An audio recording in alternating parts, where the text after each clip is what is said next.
Kada ku manta ku danna subscribe da alamar ƙararrawa domin samun sababbin shirye-shiryenmu da muke gabatarwa a kullum.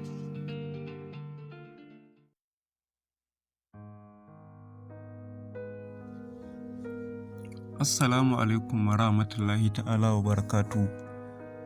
Barkanmu da warhaka, sannunmu da sake saduwa da ku a wannan lokaci. Insha Allahu yau a cikin shirin za mu yi magana ne akan hanyoyin da za a bi domin ƙara samun ruwan maniyyi ga mazajen da suke buƙatar hakan. Idan ba ku manta ba, a watannin baya da suka wuce mun kawo muku irin wannan bidiyo makamancinsa, sai dai wancan hanyar daban take da wannan. To ganin wannan hanya ta yi tasiri, jama'a da dama sun ji daɗin hakan. To shi yasa muka ƙara kawo muku wasu hanyoyin ga masu buƙata. Idan wanda sun gwada waɗancan bai yi musu ba, wasu kuma za su iya amfani da wannan hanyar domin ƙara gwadawa. Duk namijin da ke son ya samu yawan ruwan maniyyi mai kauri kuma mai inganci, to sai ya nemi dabino mai kyau kamar guda 10.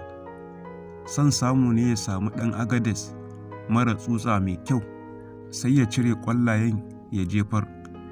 Sai a shanya dabinon ya bushe a guri mai kyau inda ba ƙura kuma babu rana.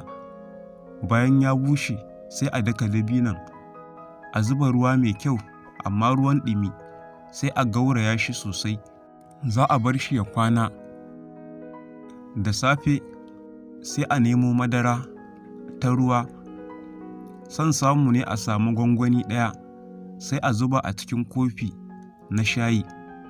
Sannan sai a haɗe da ruwan dabinon a guri ɗaya, a gauraya su sosai su haɗe jikinsu.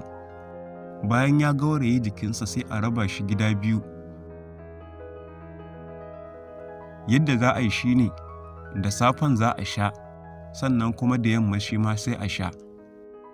To idan mutum ya yi hakan, son samu ne kuma a duk sati mutum ya dinga yin hakan, to matuƙa gaya mutum zai ga ƙarin ruwan maniyyi sosai a tare da al'aurarsa. Allah ya sa mu dace, amin. Dan Allah idan ka kalli wannan bidiyo, ka daure kai sharing domin sauran 'yan uwa su amfana.